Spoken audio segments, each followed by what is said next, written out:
The Vietnam War, it's over. Your job's just begun. A new HBO original limited series. Welcome to the world of spycraft. Strap in.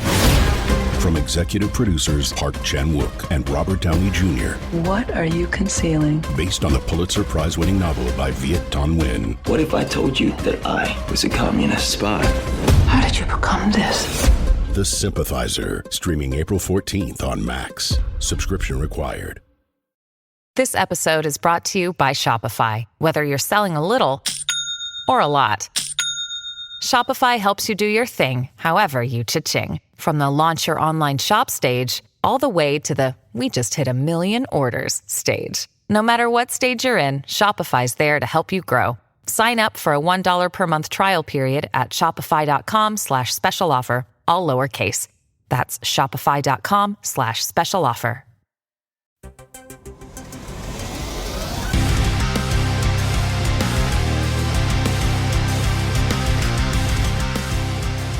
What is up, everyone? Welcome to this edition of There Can Only Be One, a proud member of the Pantheon Podcast Network. We are the podcast that puts together the all-star best of playlists of your favorite bands and artists. And I am pumped. I'm primed. I'm ready to go.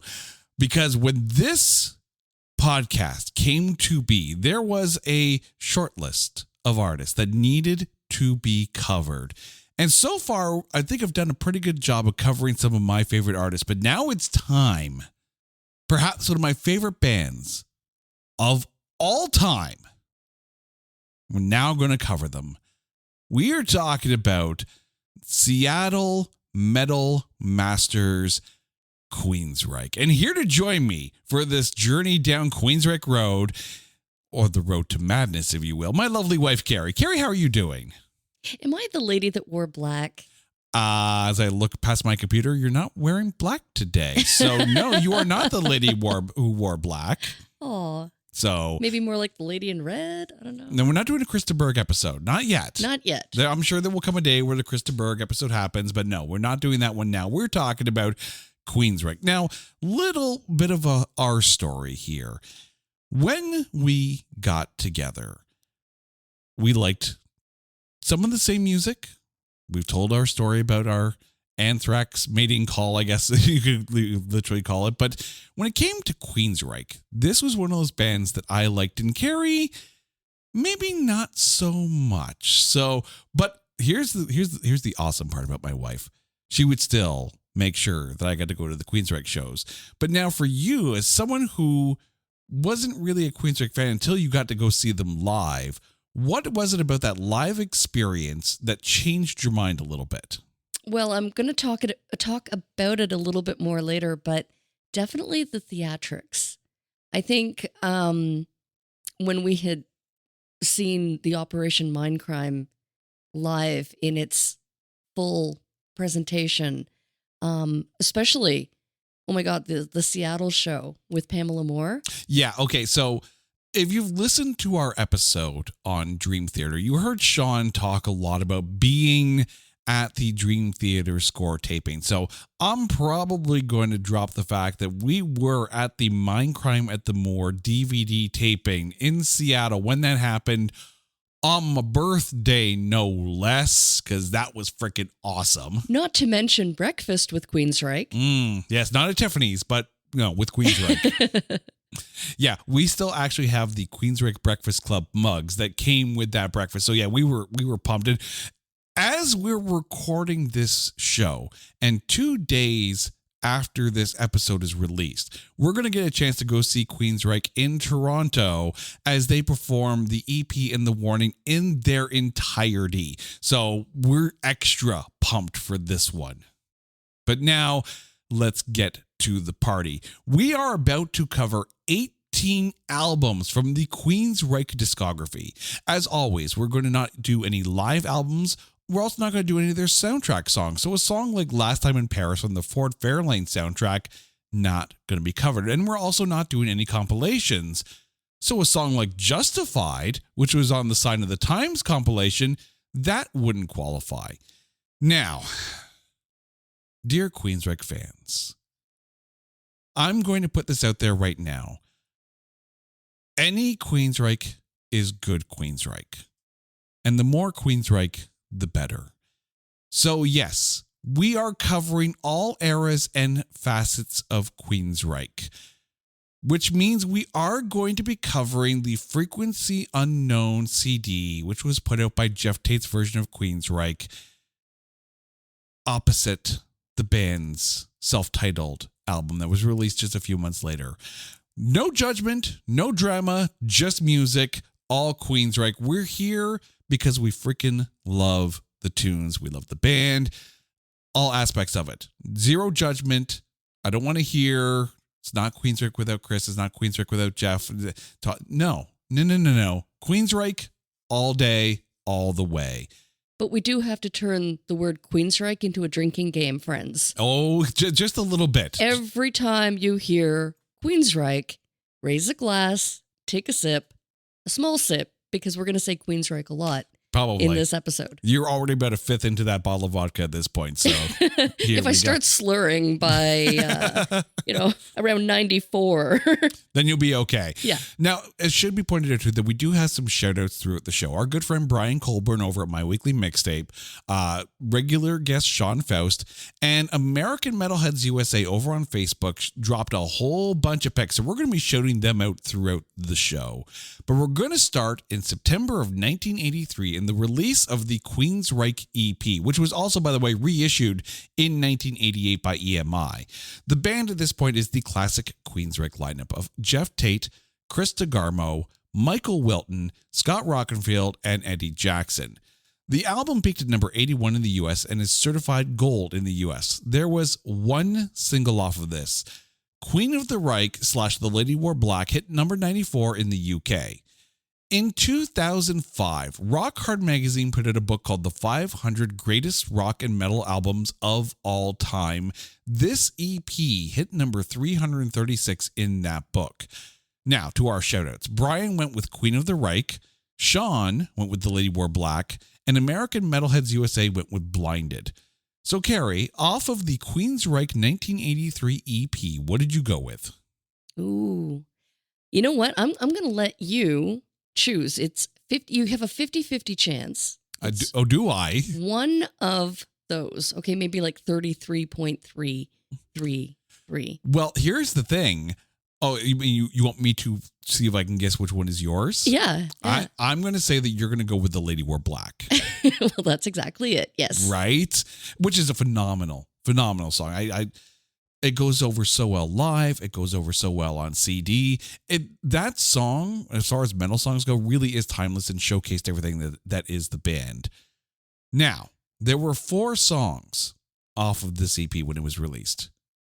There were 5 when it was re-released in 1988. I'm going off that 1988 re-release. I'm going with Prophecy. I remember the first time hearing this song, seeing the video of their performance of this song from their Live in Tokyo release. Killer song. Like, freaking killer song. Like, and I recognize that it was recorded during the Rage for Order sessions and then put onto the re-release, but it's still on a release. And I remember having this CD back then, and it was the re-release, and it was on there. So my young mind, Prophecy was always a part of the EP. Can't tell me otherwise. My show, I make the rules. Hey, it's Kaylee Cuoco for Priceline. Ready to go to your happy place for a happy price? Well, why didn't you say so? Just download the Priceline app right now and save up to 60% on hotels. So whether it's Cousin Kevin's Kazoo Concert in Kansas City, go Kevin, or Becky's Bachelorette Bash in Bermuda, you never have to miss a trip ever again. So download the Priceline app today. Your savings are waiting. Go to your happy place for a happy price. Go to your happy price, Priceline. Hey folks, Stefan Shirazi and Renee Richardson here from the Metallica Report. And we are proud members of the Pantheon podcast family, where the best of music and podcasts unite. We've got something pretty cool for you. We're giving away an exclusive Metallica merch package worth over $250. That's a whole lot of Scary Guys, Skulls, M72, and other sought-after Metallica swag. And we've made it easy for you to win. Follow and share the Metallica Report, and you're in the game. Go to pantheonpodcast.com/Metallica, enter your email, and hit that button to be entered to win. And just like that, you're eligible for our monthly exclusive Metallica merch package. And guess what, rockers? You can enter every month, so just do it. And while we love our global brothers and sisters, the lawyers won't let us ship outside the U.S. Moving on to 1984. Yes, dear listeners, 40 freaking years ago, September 7th saw the release of The Warning, their first full-length album. The album hit number 61 in the US, number 42 in Sweden, and number 91 in Canada. It is certified gold in the US. There were two singles off of this one, The Warning and Take Hold of the Flame. Unfortunately, neither charted. In 2019, Metal Hammer ranked this number 13 on the best power metal albums of all time list. Two of the shoutouts, Brian from My Weekly Mixtape went with Enforcer, Sean went with NM156, and American Metalheads USA went with Road to Madness. So Carrie, off of The Warning, again, this is the album that they are playing in their entirety along with the EP on this upcoming tour. What did you go with? Can I say that I am now freaking excited for the show? Because I didn't realize that. And I am going to go with NM156, and I am going to scream my head off when they, just that first note. Oh my God. I can't wait. So you're right in line with Sean by going with NM156. I'm not going to lie, you're in line with me as well. NM156 really stands out for me off this album. Like, it's the power. It's not just the power too, but there's also a theatricalness to that song as well. Well, exactly. That's the thing. Like, of bands, Queensryche just has this presence. Like, whether it's the concept album or whether it's just being on stage and whoever is heading up or singing, right? Yeah, either Jeff or Todd LaTorre, yeah. Like, they just go on stage and bloody well own it. It's, I can't wait. Now, I might be getting a little ahead of myself here, because if you were to listen to NM156 and then you were to listen to Screaming in Digital off of the Rage for Order CD, I have always looked at those two songs as spiritually tied together, as if Screaming in Digital was actually a sequel to NM156. I'm curious. I am curious if that was the thought process in Screaming in Digital, but again, just getting ahead of myself here. But The Warning, a phenomenal debut full-length album. We now move on to late June, early July 1986 and the release of Rage for Order. Personally, one of my favorite albums from their entire discography. The album hit number 47 in the US, number 85 in Canada, and number 31 in the Netherlands. It is certified gold in the US. There were 3 singles off of this one. Gonna Get Close to You charted the highest at number 91 in the UK. They did not write it. This is actually a cover song written by Canadian singer Dalbello. In that 500 Greatest Rock and Metal Albums book that we mentioned earlier, this ranks number 343. Now to the shoutouts. Brian went with Walk in the Shadows, Sean went with I Will Remember, and American Metalheads USA went with Chemical Youth. So off of Rage for Order, Carrie, what's on your list? So funny that you said the connection between NM156 and Screaming in Digital, because Screaming in Digital was my choice. There is really not a bad song on this album. There really isn't. Like, I freaking love this album. And I personally, I know Operation Mindcrime gets a lot of love, especially amongst aficionados of concept albums. I would love a comic book interpretation of Rage for Order as if it was a concept album. I would love to see that. Absolutely. I think it would be so good. Between yourself and our 3 shoutouts, 4 of the songs off this album has been picked. I'm going with a 5th one. My pick off of Rage for Order is The Killing Words. Not just the performance on this, but when Queensryche did their performance on MTV Unplugged, this was one of the songs that was in their set list. And this song translates so well acoustically and electrically. And I think you have this really cool melodic intro, and then everything stops and you get Jeff Tate coming in. Wait for me, I'll understand. And then, of course, like the rest of the band kicks in and it's like, just nailed it. Just absolutely nailed it. Freaking love this album. I will never, ever get enough of this album. And I'm now waiting for 2026 to roll around so we can have the 40th anniversary of this album, which, yeah, we're almost at 40 years for this album. My hair is getting grayer as I keep on mentioning these years, so just bear with me, dear listeners. I think there's something wrong in the calculations. That can't be right. Right? Yeah. No. This is where things start to get big. May 3rd, 1988 saw the release of Operation Mindcrime. The album hit number 50 in the US, number 75 in Canada, and number 17 in Germany. It is platinum in the US. There were 2 singles off of this one. I Don't Believe in Love hit number 35 on the US mainstream rock charts. Also, this album got them their first Grammy nomination. At the 1990 Grammys, they were nominated for Best Metal Performance for I Don't Believe in Love. They lost to One by Metallica. So awesome. Awesome, and congratulations.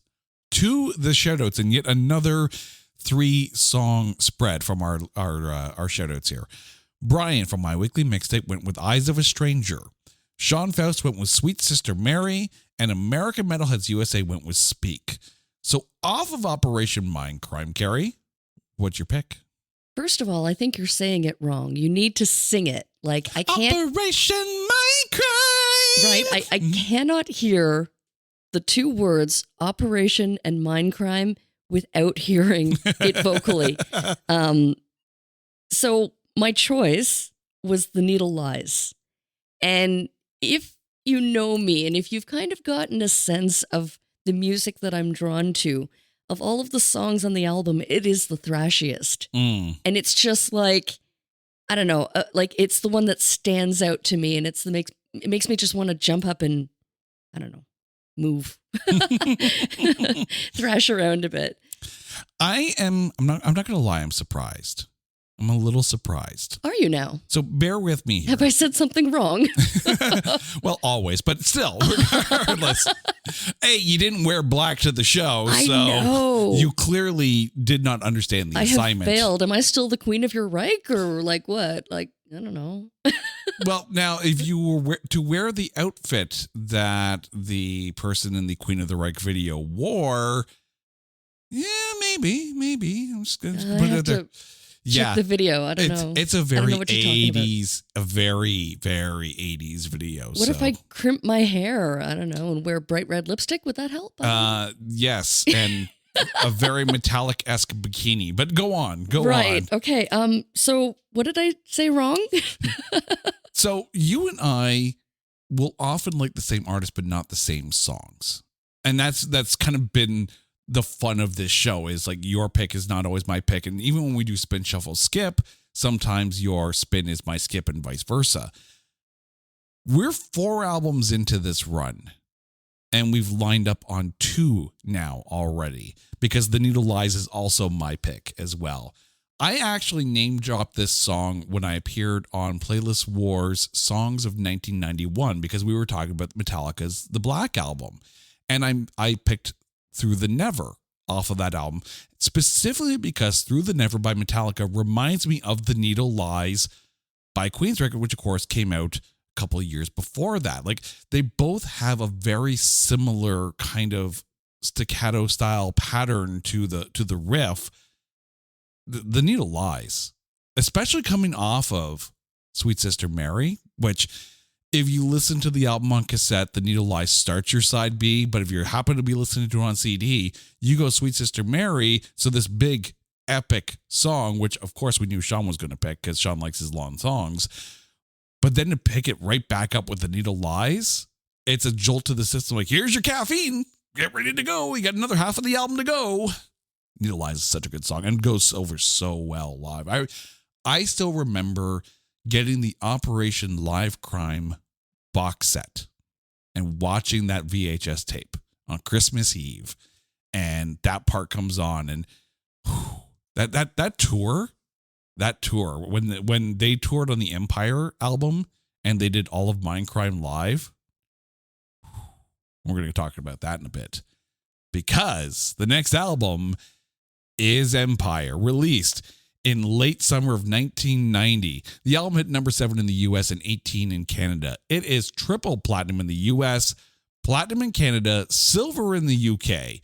There were 4 singles off of this one. Silent Lucidity, of course, hit number 1 on the US mainstream rock charts, number 9 on the Billboard Hot 100, and number 7 in Canada. There were awards to be given to our Seattle quintet at this point.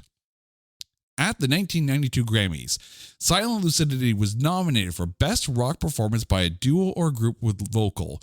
They lost to Good Man, Good Woman by Bonnie Raitt with Delbert McClinton. Now, I don't want to sit here and say someone else should have won, but I'm going to sit there and say someone else should have won.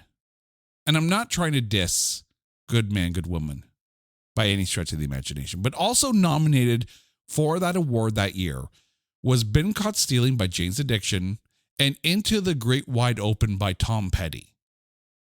You would argue that Tom Petty's Into the Great Wide Open or Queensryche's Silent Lucidity probably deserved that award. But again, not trying to diss Bonnie Raitt, I just don't.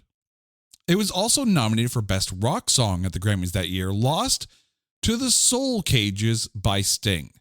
Now, if you thought the previous Grammy of Best Rock Performance by a Duo or Group with Vocal may have not been the award they should have won, listen to this, okay? Remember, Sting won this one, Best Rock Song for The Soul Cages.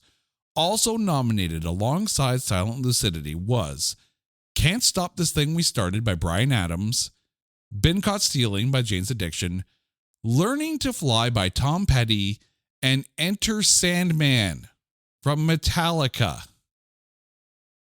Sting beat Metallica for Best Rock Song. I'm sorry, I don't care if he was in the Police. I don't care. Like, there were so many better songs nominated that year. Just, I don't know. Yeah.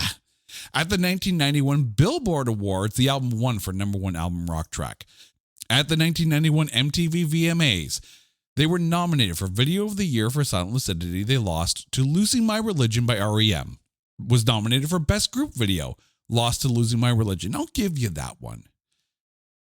Nominated for Best Metal Hard Rock Video, lost to The Other Side by Aerosmith. You know, I don't hate that one either. That was actually a pretty damn good video. And nominated for Best Direction in a Video, lost to Losing My Religion. Again, that Losing My Religion video was all over the place. However, they won the Viewer's Choice Award at the VMAs for Silent Lucidity. Let me say that again. In 1991, a progressive metal band won the Viewer's Choice Awards. That never happens. Okay, but Silent Lucidity is just like a staple of 90s metal music. Like, it's just, come on. No, I get it. But if you were to tell me that MTV viewers were going to pick a song by a progressive metal band as their Viewer's Choice Award.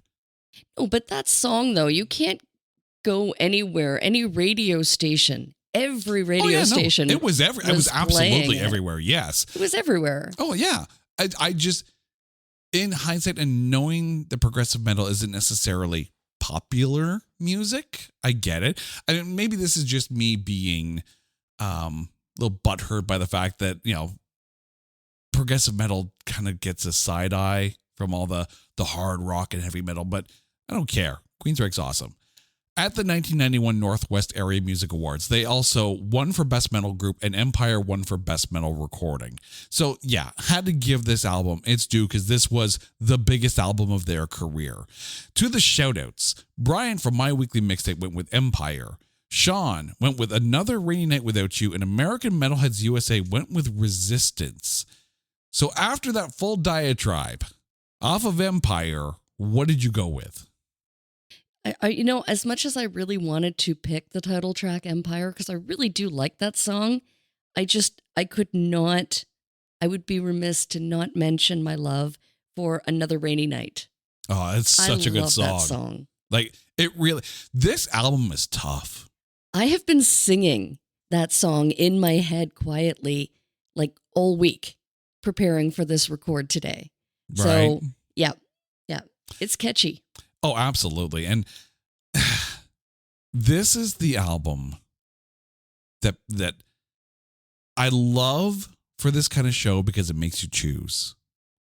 And I hate for this show because it makes you choose. Like, almost every single song on this album is on my short list. But just to let you know, like, I remember getting my first guitar and sitting down with my copy of Guitar Magazine and trying to learn Silent Lucidity. And I think I did okay. I think I did okay with that song. You know, Another Rainy Night Without You is also on my short list. Anybody Listening is also on my short list as well. But I'm going to go with the most epic guitar tone and lead guitar song of their entire career. I'm going to go with Jet City Woman. This song is so good. And Chris DeGarmo, like, I get Queensryche gets a lot of promo or a lot of hype for Jeff Tate's vocals and lyrics. Chris DeGarmo's guitar work in this song, whoo, like, that's a lead guitar. And I would challenge anyone that's, despite how good Jeff Tate is singing this song, Chris DeGarmo's lead guitar is the lead singer of this song to me personally, because this song is all about that intro and that guitar solo. It may actually be the best Queensryche guitar solo, period. Moving on now to an album that turns 30 this year, Promised Land, released October 18th, 1994. The album hit number 3 in the US and number 6 in Sweden. It is certified platinum in the US and gold in Canada. There were 3 singles off of this one. Bridge peaked at number 6 on the US mainstream rock charts, and IMI actually hit number 8 as well. To the shoutouts, Brian from My Weekly Mixtape went with Damaged, Sean went with My Global Mind, and American Metalheads USA went with Disconnected. So obviously this album takes a bit of a darker turn from Empire, but still a very good album. Off of Promised Land, what did you go with? I love IMI. I do. So I'm sorry that I couldn't pick it. I had it written down, but then reconnected with Damaged. And oh my God, the bass in that. It's just such a rockin' song. Like, it's so bassy. I had to choose it. I'm sorry. I mean, but IMI, like, when they come out on stage and you just hear that beginning, that I am, oh God, I can't sing it. I won't sing it. You're welcome. But incredible. Yeah, and that song feels very much like it's in a 3/3 time. So anyone who likes odd time signatures, you're welcome. I'm not surprised that Brian went with Damage because it is a very bassy song, and Brian is also a bassist. I'm not surprised that you went with it because it's an absolute hard rocker. And I'm not surprised that I picked it as well because, yeah, that bass groove, that but then even as well, the build-up, you know, the psychoanalyze the chapters on my path to my darkest days, like that. Love that build-up part of the song. Like, and again, I'm sorry I sang. They are one of my favorite bands of all time. It's going to happen. I'm not sorry. I'm not freaking sorry at all. I'm going to sing my guts out when we go see them in Toronto. But yeah, like, I get this album is a little bit more divisive because depending on what mood you're in or what you're looking for at a Queensryche, there's stuff that's going to be there for you, yes. And I will say that the piano-only version of Someone Else also really hits really hard. My Global Mind was also on my short list as well, but there are some good rockers on here. Moving on now to Here in the Now Frontier, released March 25th, 1997. The album hit number 19 in the US and number 13 in Sweden. There were 3 singles off of this one. Sign of the Times hit number 3 on the US mainstream rock charts. So this album has a a different feel to it as well. And I'm not going to lie, like this album came out around the same time as Rush's Test for Echo, and they were both produced by Peter Collins. And I'm not going to lie, I found the production on this album a little not exactly up to par from what happened with Promised Land and Empire. I found it a little weaker on the mix. I don't know. What was your thought on this one? Yeah, I mean, production-wise, I didn't really notice. I didn't really critique it that much, but... Maybe I'm just a music nerd. That could be. To the shoutouts. Brian from My Weekly Mixtape went with Cuckoo's Nest. Sean went with You, and American Metalheads USA went with Reach. This is also a big album too because this is the last one with Chris DeGarmo as part of the band. So clearly there are some things changing in the background here. And again, we're not going to get into any of the drama. I mean, we're going to have to talk about it a little bit, but really, again, the more Queensryche, the better. That's just a personal standpoint. Off Here in the Now Frontier, what did you go with? I went with Sign of the Times. Is that surprising? I'm not surprised because I'm not surprised because I know you like this song, and I know when it comes on, you're like, oh yeah, this is a good one. This is a good one. This might be maybe my least liked single that they have released, and maybe it's I don't know what it is about it. The song just doesn't hit with me. I ended up going with Hit the Black off of this. And again, there's another good banger of a song. And love that it's on the Queensryche Live Evolution DVD and CD set. Like they killed the performance on that one. Here in the Now Frontier, it's definitely one of those, you either like it or you don't, right? It's not for everyone. There are still good songs on it though. The end of the 90s saw the release of Q2K, released September 14th, 1999. I did mention that Here in the Now Frontier was the last album with Chris DeGarmo. Kelly Gray is now on guitar for Queensryche. The album hit number 46 in the US and number 21 in Germany. There were two singles off of this one. Breakdown hit number 27 on the US mainstream rock charts. We're down to two for our shoutouts now. Brian from My Weekly Mixtape went with Breakdown, and American Metalheads USA went with Sacred Ground. Off of Q2K, what's on your list? I went with The Right Side of My Mind. It's a very Queensrychean song. Like, yes, it has the power to it. It has the cinematic theatrics to it. It's also my pick as well. Right side of my mind. And again, this is another one of those songs that translated really well on the Live Evolution DVD box set. It plays to Jeff Tate's singing and songwriting strengths. And I think it's a song that should be in more live sets. And that's the interesting thing now is that for the current band lineup, they do a very good job of, really, really giving a lot of those earlier songs their just due in performance. But there are certain albums that do kind of get looked over. I would love to hear Todd La Torre do The Right Side of My Mind. I think he would kill on that. It would slay. But it doesn't always get into the mix. But that's just me. We are now, as I do the count here, 1, 2, 3, 4, 5, 6, 7, 8 albums in and 4 matchups. This might be the most in sync we have been so far in this podcast's entire existence. Are you alluding to that you might be right? Being that it was you who introduced me.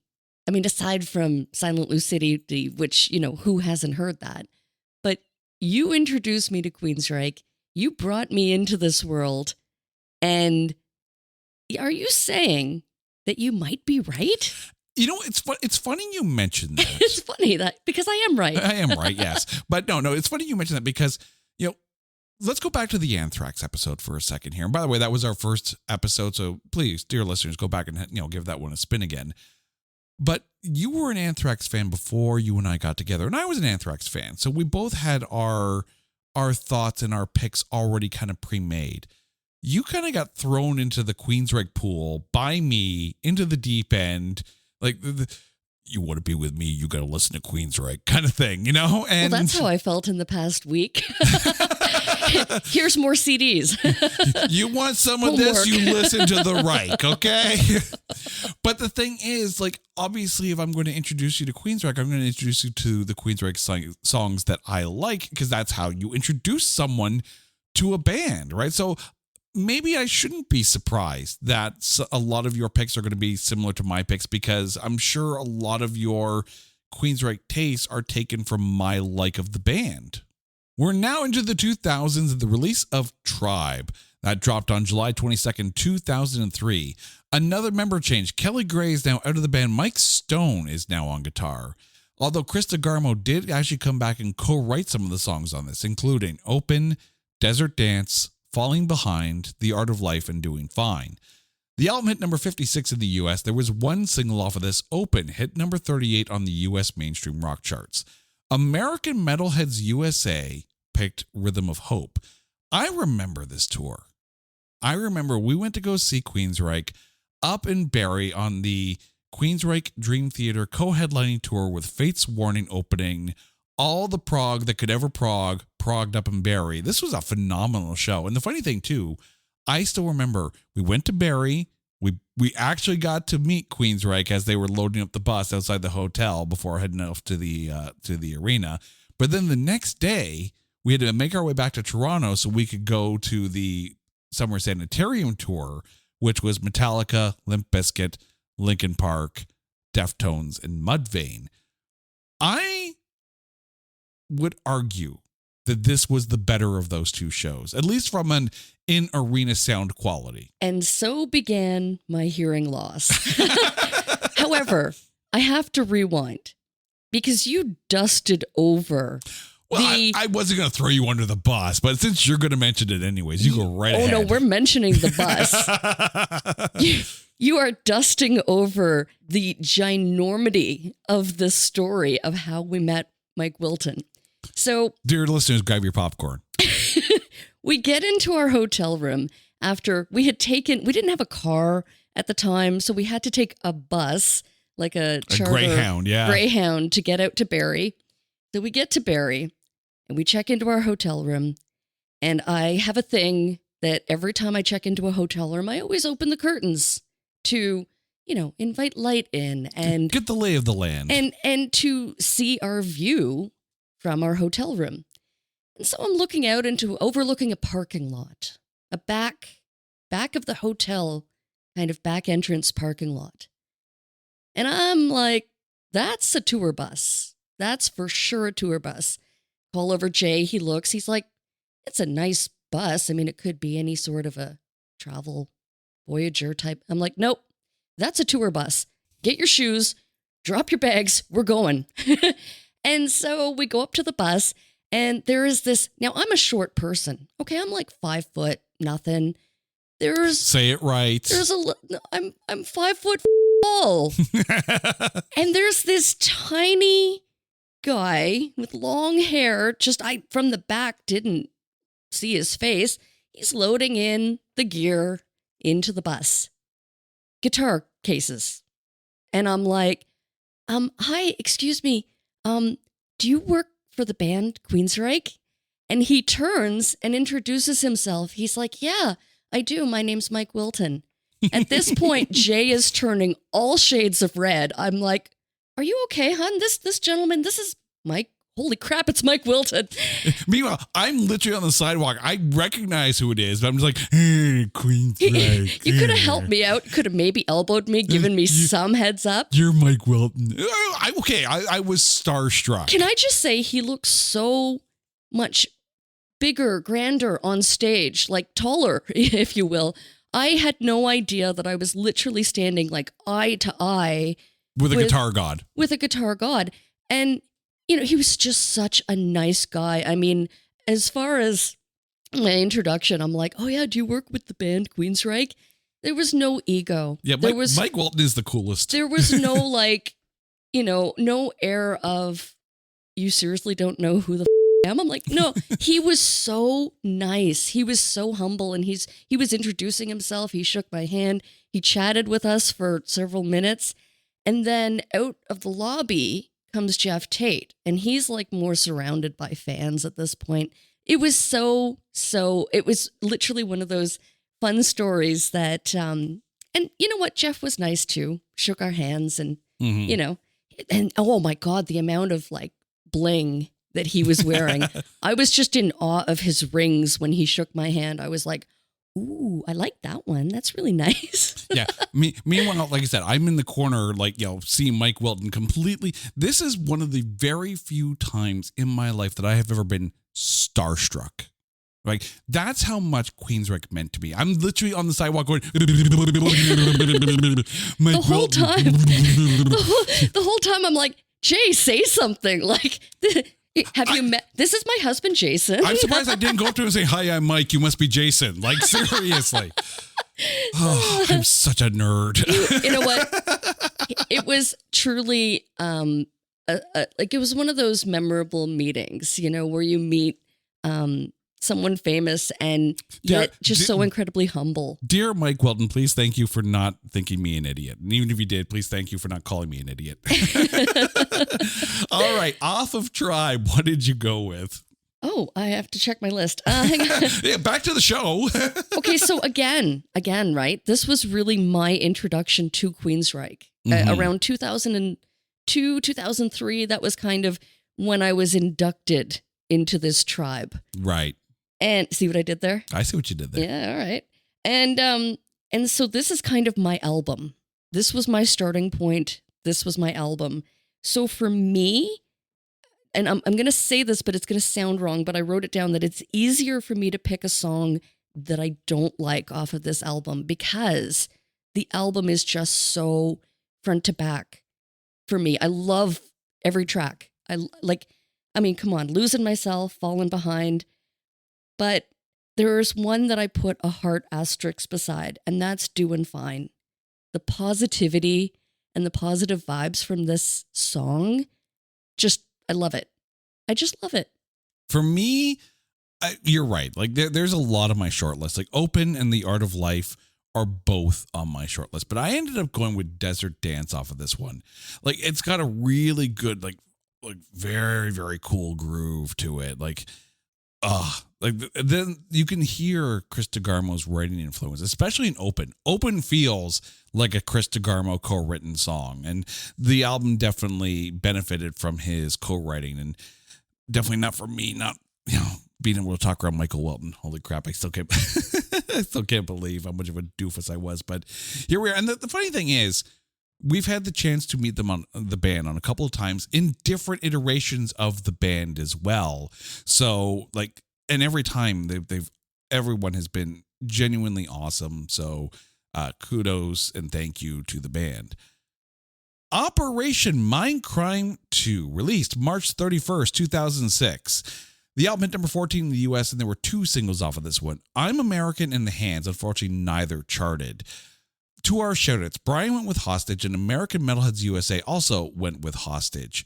Now, this is where things get a little dicey. And I'm going to just tell you what Wikipedia has down here, because again, we're not behind the scenes on a lot of these things. So we only know what has been reported and what is out there.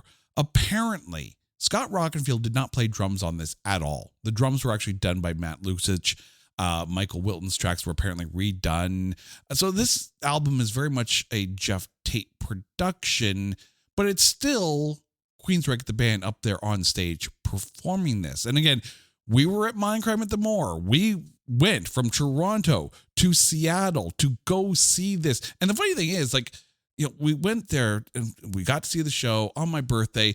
Didn't even realize they were going to be doing a DVD taping that night. So when we see the production trucks outside of the Moor, it's like, holy crap, they're filming something here tonight. Holy crap. And all of a sudden, it's like, hee. So again, I'm a complete and utter goof. I was totally geeking out on this one. Not just as a music fan, not just as a Queensryche fan, but as a production, like a video production fan. I was in awe. Just looking around like, look at all the cameras and all this. This is so cool. This was a very, very cool album and cool concert to go see. So off of Operation Mindcrime 2, what did you go with? I had to pick the most beautiful duet song with the most lovely female singer I think I've ever met, Pamela Moore. I chose All the Promises because it's just lovely. It like the connection that they have on stage as they're presenting this is so incredibly powerful and theatrical. Mm-hmm. Oh, Pamela Moore is just a gem. She's an absolute gem. We actually got to meet her at that charity breakfast with the band. That was cool. That was really cool. And she does a phenomenal performance on this album. On my short list was The Chase, which of course Ronnie James Dio was also duetting on this album. So it was really cool to hear Jeff Tate and Ronnie James Dio go, not really tete-a-tete, but voice-a-voice, if you will. Vox-a-vox, if that's the thing. But I'm going to go with Rearrange You. There's a ferocity in this one. I will admit that this album has much more meat in the middle. There's a stretch where you can hear and feel the story and the theatrics going. Rearrange You is part of that middle meat of the album. I know it's not the original Operation Mindcrime, and I know it's not exactly the most light of their albums, but I mean, it's still, again, I still had a good time going to see it. Once you hear the songs a few times and you wrap your head around them, it's not as bad as some may think. And I get that maybe it's not the sequel that people ask for. I still enjoyed it. I still had a damn good time.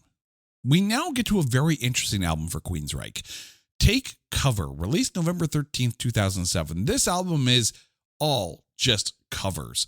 The album peaked at number 173 in the US. There was one single off of this one. Their cover of Pink Floyd's Welcome to the Machine. Unfortunately, it did not chart. Brian went with Bullet the Blue Sky, which is a cover of a U2 song, and American Metalheads USA chose Heaven on Their Minds, which is from the Jesus Christ Superstar soundtrack. So, Carrie, off of Take Cover, what's your pick? Yes! You know I love my theatrics and I love my musical theater, and I had to pick Heaven on Their Minds from Jesus Christ Superstar. Mainly because I was in a high school production, a very, very, very off Broadway. In fact, you take Broadway and then you turn about 5 blocks and, then you get into the bad part. And that's where I was on Broadway. No. so off Broadway, you're in Albuquerque. Yeah, I was, somewhere around Albuquerque. I had to pick Heaven on Their Minds. I love it. We line up again. Heaven on Their Mind is actually my pick. There, I did have a few shortlisted songs on there. Bullet the Blue Sky is definitely one of them. Red Rain is definitely a phenomenal cover. But yeah, Heaven on Their Minds, their version of this blazes. Like it's so good. And it's rocking. Yeah. It's just so, and you know what? Vocally, it's so good. Like because Jesus Christ Superstar, I actually think is coming back. We've seen it in theater or in a theatrical production, and I think that it's coming back around. But if the vocalist who sings this song primarily, if they sounded anything like Jeff Tate, then it would be incredible if they presented it anywhere like this. See, I'm gonna be honest.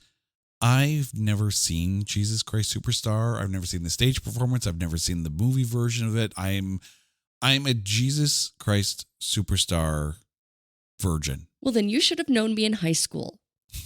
I was an apostle. Moving on to American Soldier, released March 31st, 2009. Another member change.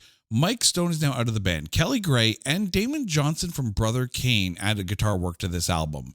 The album hit number 25 in the US. There was one single off of this, If I Were King, but unfortunately did not chart. To our shoutouts, American Metalheads USA went with Man Down, and Brian Colburn went with 100 Mile Stare. Now, obviously, when they're making this album, there were a lot of interviews with soldiers in the U.S. forces, and some of those interview sound bites ended up in this album. So for you, Carrie, I know you like your storytelling and your theatrics, but how was this album for you? Because it's a very different concept. Oh, yeah. I mean, upon doing this deep dive into Queensryche, I think this album had completely gone off my radar. And when I was listening to it, I was just so speechless. And I was so like, I was hit about as hard as when we saw Civil War just last night. It was so raw hearing the telling of the stories of the soldiers and their own words, kind of retelling their perspective, their reality voiced, and it was so incredibly humbling. But as far as the song that I picked, you had mentioned "If I Were King." That was the song that I chose. Yeah, I love the concept of this album. I love the interview clips that are in here as well. Musically, not so much. I will admit this may actually be one of my least favorite Queensryche albums, but I mean, we're grading on a curve here. I love me some Queensryche. I ended up going with Man Down off of this. The pre-chorus stands out. Absolutely. Like, the album is not a hit for me, but Man Down still is a great song. Moving on to Dedicated to Chaos, released June 28th, 2011. Another member edition. Parker Lundgren actually added some guitar work on this before actually becoming a member of the band. The album hit number 70 in the US. There was one single off of this one, Get Started, hit number 26 on the US mainstream rock charts, and is their last single to date that would actually hit the charts. Brian Colburn from My Weekly Mixtape went with Get Started, and American Metalheads USA went with Retail Therapy. I'm going to jump in here first, if that's okay, because this album surprised me a little. I had avoided this album. This was actually a first listen for me. Like, I actively avoided this album. American Soldier, again, musically, it just didn't sit well with me. So Dedicated to Chaos was just something like, I'm not going to listen to that. I'm not. And then I listened to it, I'm like, you know what? This album it's actually better than I thought it was going to be. There were a few songs in here where I'm like, yeah, okay, cool. The best analogy I can give you is this. Imagine if you're a U2 fan, but you're a U2 fan of like Joshua Tree era or U2 War era. And then someone hands you a copy of Zootopia. And you're like, well, that's not U2. It's so different. No, it's still U2. Bands are allowed to branch out and see what they can do. So there are actually some good songs on here. And Eddie Jackson has some phenomenal, really good bass work on this. I ended up going with Retail Therapy, which is a song title I never thought I'd be able to say from a Queensryche album. But it's actually a really, really good song. Like, I was surprised by it. As for you, what did you go with off of Dedicated to Chaos? Well, you know I love my Retail Therapy, so that's a no-brainer. But it's a great song. Yeah. The guitar work in it is really, like, it catches you. Yeah. Right from the start. I mean, this album for me is really, like, Eddie Jackson over these later albums. I mean, he's always been a good bass player. He's always been a good bass player. And as a bass player, I just appreciate Eddie Jackson's work. But I find that he's really starting to step out front with a lot of the songs. And you're going to hear that a lot in the Todd La Torre years. But yeah, like, this album, I will admit, I was wrong to not listen to it when it came out. I'm glad I went back and listened to it now. I was pleasantly surprised. Now we get to 2013, and this is where things get a little dicey, because at this point, there are two Queensryches. You got one that's fronted by Jeff Tate, and one that's the rest of the band, because around this time, the band fired Jeff Tate. So Jeff Tate went and gathered up a bunch of people, made his own version of Queensryche, and you had two Queensryche albums released in the same year by two different Queensryches. It was messy, not going to lie, but we got two albums in the same year. We're going to start chronologically with Frequency Unknown. This is the Jeff Tate version of Queensryche, released April 23, 2013. The band is Jeff Tate, Kelly Gray, Robert and Rudy Sarzo, Simon Wright, and Randy Gain. The album hit number 82 in the US. There was one single off of this one, Cold, which is also Brian Colburn's shout-out. But this album got a lot of flack for the mix when it was released. And then it was re-released by Billy Sherwood. But here's the thing. This album got so much flack that Jeff Tate held a contest where people could submit their video criticisms of the album. Like, it was literally like, yeah, we're going to have a contest. Send us your video of you complaining about the album. It seemed very, very counterintuitive to how you want to promote an album. Maybe not the best way to promote it. But let's take a look at this musically here. Off of Frequency Unknown, what did you go with? I appreciate that this was my second chance to pick Silent Lucidity. Because he re-recorded so many songs, Silent Lucidity being one of them. And it was almost like this album was like two albums, two versions of almost every song. And I'm not quite sure what's going on there. Like, So I had shortlisted Slave, and I wrote down, but I liked the Billy Sherwood mix better. I'm not sure who Billy Sherwood is. Okay, so Billy Sherwood is a member of Yes. And when this album was released, it felt like it was kind of rushed out in order to be able to get this out on shelves before Queensryche released their album. So they released it, people bought it, people complained about the mix. So they brought Billy Sherwood in to actually come in and remix the album. So they did a reissue, which had both versions. And it was literally like the quote was, "We remix, you decide."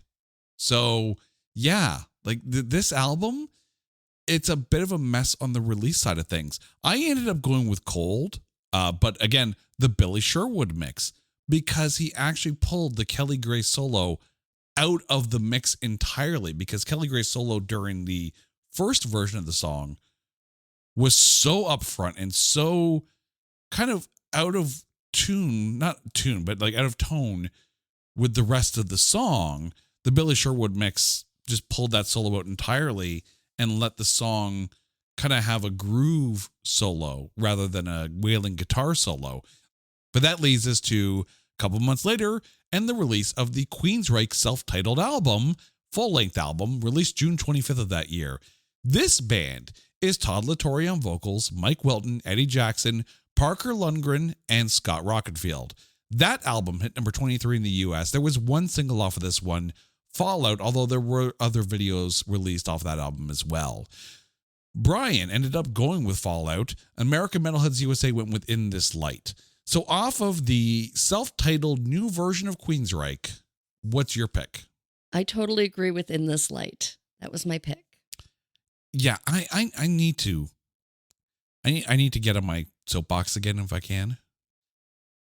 Dear radio, start playing the damn good new songs from these bands. In This Light should have been a radio hit. It really should have been. It's also my pick as well. So once again, you and I have matched up surprisingly. Like, again, this is the most in sync episode we've ever done. Which is funny because being that it's kind of the new version of Queensryche or the new formation, yeah, it's kind of like uncharted territory. Yeah. I mean, I had Spore and Fallout on my short list as well. This album is so good. It's so good.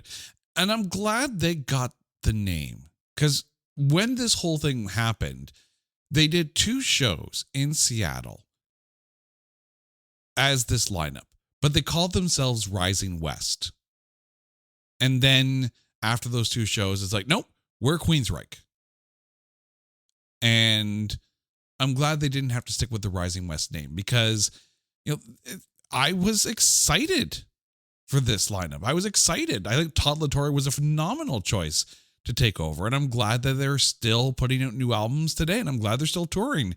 I'm stoked to go see them again. Like it's Todd has breathed a ton of new life into this band. Freaking love it. We now move on to Condition Human, released October 2nd, 2015. The album hit number 27 in the US. There was one single off of this one, Arrow of Time. Brian ended up going with Toxic Remedy, and American Metalheads USA also chose Toxic Remedy. Off of Condition Human, what's on your list? I chose Just Us. It's such a beautiful song. Oh yeah, no, Todd has a phenomenal range for some of the slower stuff that they do. I ended up going with Bulletproof, but I mean, this is a tough freaking album. Like really, it's tough. I freaking love Bulletproof. Arrow of Time and I-9 were definitely on my short list. I-9 being another one of those Eddie Jackson phenomenal bass songs. Like absolutely phenomenal bass song. Like as a bassist, I kind of geek out over little bass solo moments Eddie Jackson provides with this groove. But Bulletproof, this is where Todd really shows off his power. Like in a very almost power ballad-esque kind of song. And I say that, and I'll admit that sometimes the music video sways my choice one way or the other. I was not a fan of the video for this. I wasn't a fan of the editing of the music video for Bulletproof, but I also remember seeing this tour in Michigan in like a very small club, and they were touring with Armored Saint, who they're touring again on this tour with, and Midnight Eternal. I think that they only had like the one album that ever came out. It was a phenomenal show. They were completely on point. Bulletproof is a phenomenal song. 2 albums left to go. The Verdict, released March 1st, 2019. We have another member change at this point. Scott Rockenfield is actually AWOL at this point. Todd LaTorre played drums on the album. It hit number 110 in the US, number 6 in Germany, and number 9 in Switzerland.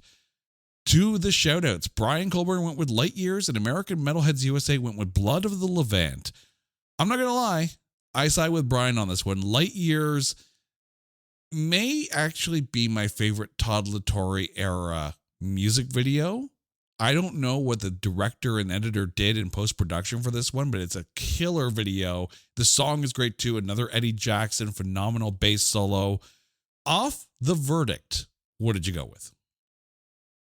I just can't believe that I went with something completely different. Oh?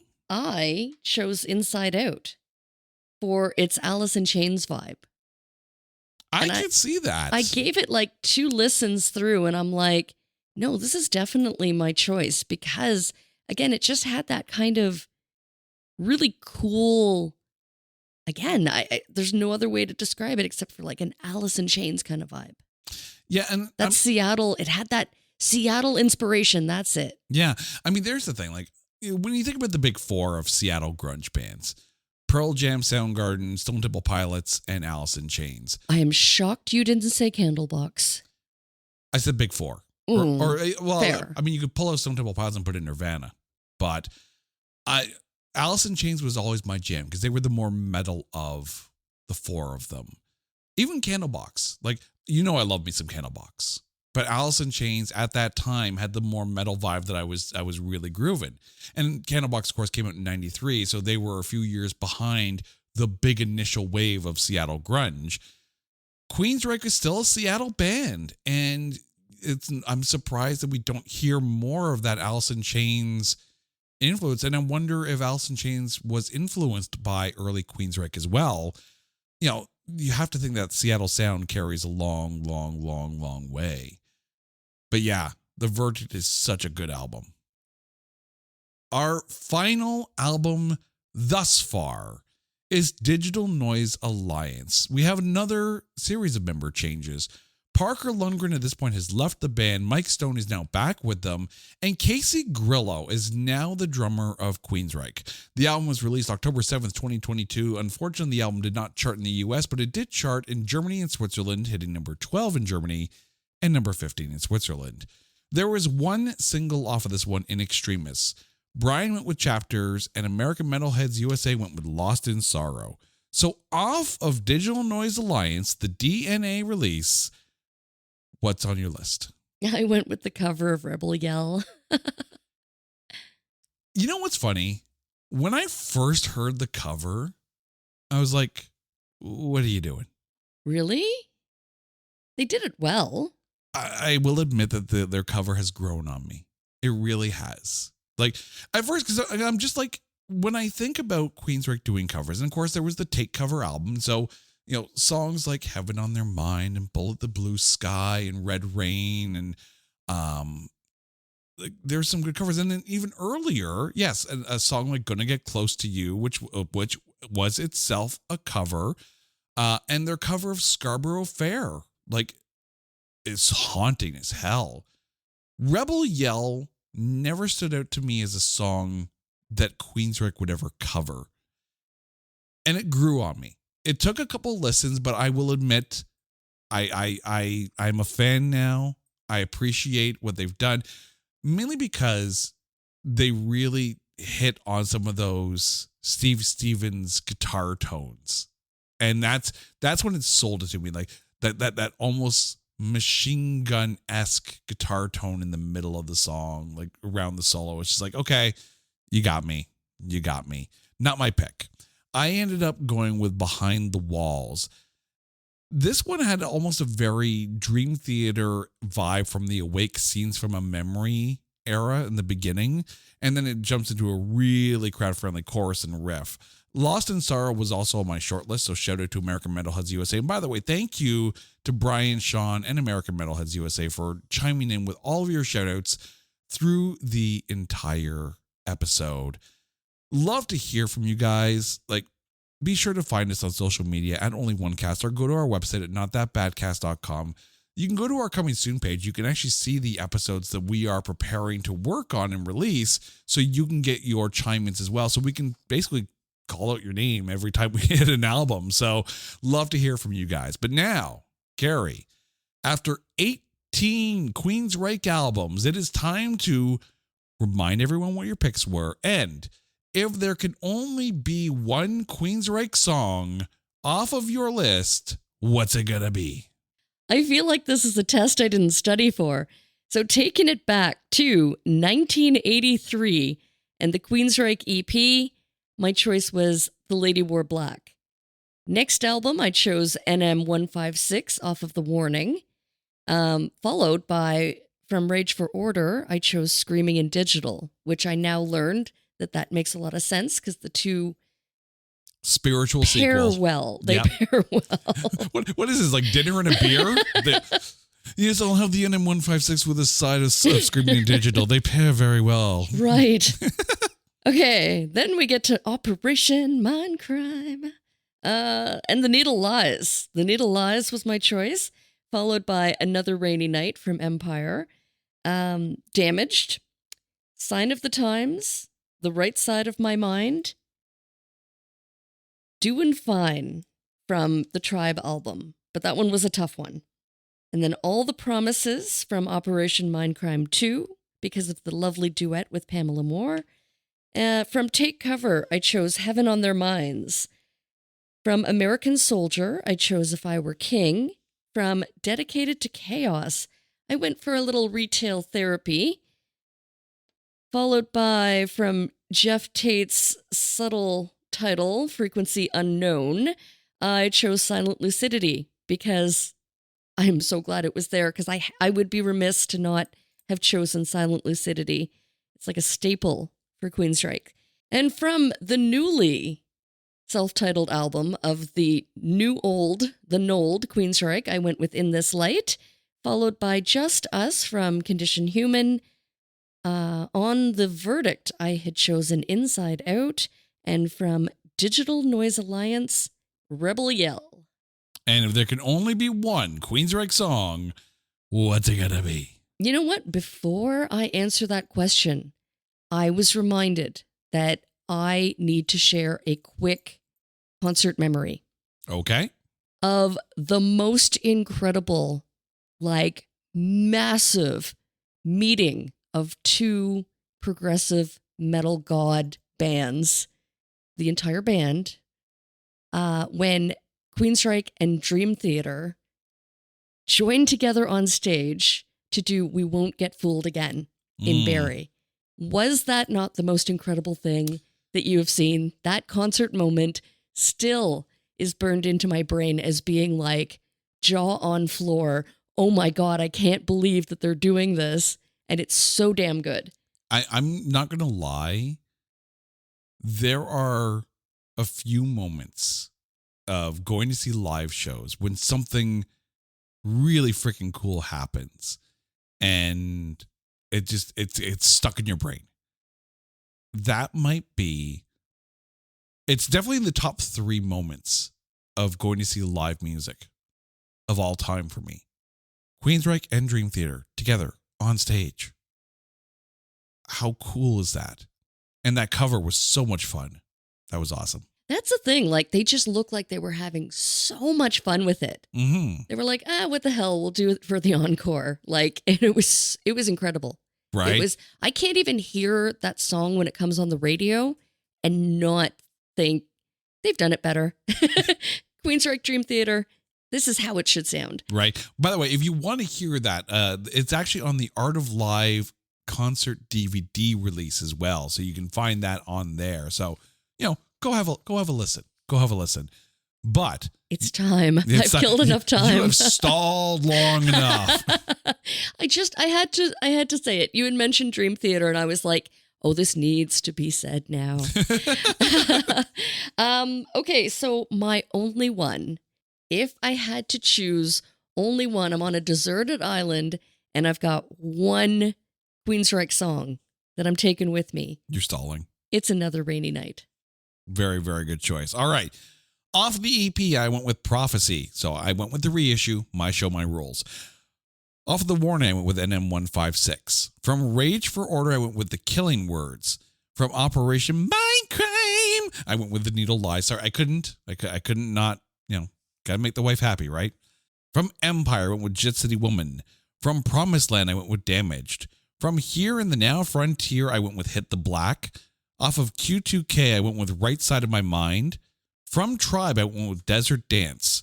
From Operation Mindcrime 2, I went with Rearrange You. Off of Take Cover, I went with Heaven on Their Mind. Off of American Soldier, I went with Man Down. From Dedicated to Chaos, I went with Retail Therapy. Off of Frequency Unknown, I went with the Billy Sherwood mix of Cold. From the Queensryche self-titled 2013 release, I went with In This Light. From Condition Human, I went with Bulletproof. Off of The Verdict, I went with Light Years. And from Digital Noise Alliance, I went with Behind the Walls. But if I had to choose just the one, and by the way, if you want to hear the songs that we were talking about on this show, go to our website, notthatbadcast.com. Go to the There Can Only Be One Shows page and find the episode page for this episode. You will find the playlists from both Carrie and I, although apparently there's a few songs that are going to be on the same on either. So you can have a listen, give the streams to the band, check out the songs. Because if you haven't heard Queensryche, you're missing out on something. But if there can only be one, and I need to, I got a short list. I thought this was going to be easy. I did. Now who's stalling? Well, okay, so let me explain my thought process here, because I have one from the Todd La Torre era and I have one from the Jeff Tate era. So please let me explain here, because I'm basically trying to flip the coin while I'm actually doing this. From the Todd La Torre era, In This Light, I think, is probably my favorite song, although he has put out some phenomenal stuff with Queensryche. From the Jeff Tate era, it goes all the way back to The Warning and NM156. So if I got to choose really between those two, this is like when we did the Anthrax episode, because you had the Joey Belladonna era and you had the John Bush era. Okay, I can appreciate that. However, with that said, and I'm so hopeful, is it going to happen? It's going to happen that I get to hear Todd La Torre sing Another Rainy Night. Is that what you're promising me? No, not in this one. Oh, shoot. No, because they're not on this show. No, because they're doing the EP and they're doing The Warning. So my only one is actually NM156. We're going to hear that one, mind you, when we go see them in Toronto. with Armored Saint with John Bush opening up. So that's going to be a phenomenal show. Carrie, thank you for going down this 18 album road. And to you, our listeners, thank you for hanging in there for 18 albums of the one and only Queensryche. Now, you guys know the drill. If there is an artist that you want us to cover, hit us up on social media at OnlyOneCast or go to our website at notthatbadcast.com. And while you're there, go to the Coming Soon page. You can see all the episodes that we're prepping. Drop us a line, drop your pics, and we will shout you out in the show. Until next time, she's Carrie, I'm Jay. You guys and Queensryche are freaking awesome. This is There Can Only Be One, a proud member of the Pantheon Podcast Network. Take care.